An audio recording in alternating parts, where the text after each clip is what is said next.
Hello ndabasuje cyane amazina yanjye ni Nduwawe Alex, iyi ni televiziyo Agahezo TV. Wahasanga uri wa muntu usigaye ugura amayinite ya buri munsi ukaba utashobora kuba watangira kuba wakoresha amayinite y'ubuntu kuri VPN.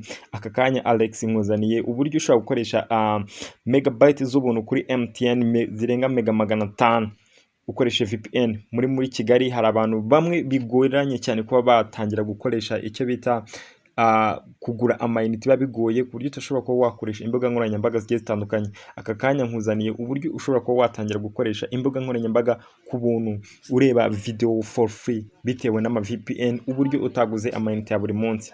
Ubu ni uburyo butangiye, warubazi kubona akavideo ka mbere cyangwa aga picture ku buryo MB maze gukoresha nizo maze kugira. Aka kanya fata ujye muri telefone, akangiye muri telefone urabona ko nta mayinite mfiteho na MB mfiteho, dukoresha MTN. Urangiye kukwereka step by step uburyo ushobora kuba watangira gukoresha megabyte z'ubuntu, ukajya ujya kuri YouTube ugatweeting, ukajya kuri WhatsApp for free nta mayinite waguze kandi kutu MB utungana uko nguko ugiye gukoresha. Uragenda muri Play Store downloading Stark VPN, then uyestare, then nkwereke uburyo ugiye kwikoresha na file ibintu ugiye kwikorera aka kanya. So rero nibyo bintu by'ingenzi ugiye kuba nakwereka.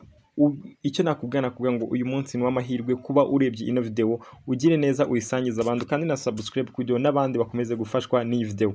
So rero urinjira, numara kwinjira nako iri connected, ikintu ugiye gukora ngiye kubanza ngikore disconnected. Nimara kuyikora disconnected, noneho nkwereke uburyo ushobora kuba nayikoresha. Nako hano mfite MB 1.9 MB maze gukoresha muri uploaded, muri downloaded 34 urumva ko maze umwanya nyikoresha nyine tu.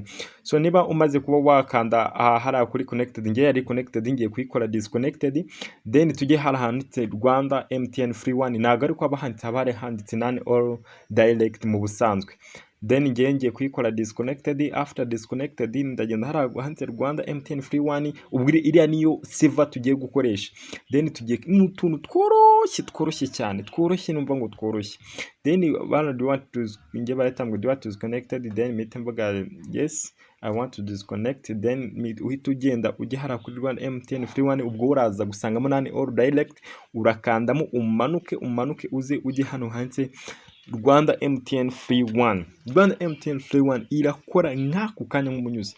Wowe ushobora kuyidownload niba ufite MB kuri Airtel, nibyo byaba byiza i-downloading. Numara kuyi-downloadinga uze ku updating ama tweaks. Hari igihe uza kusanga harimo udu tweaks dukeya, biragusaba megabytes zo kuza ukanda hano handitse update tweaks, uhakande zite ziza ari nyinshi. Nizimara kuza ari nyinshi, so uraza kuzihite mu Rwanda MTN free one, then uze kuyi-upload, uze kwita uhindura simukade ukoreshe MTN.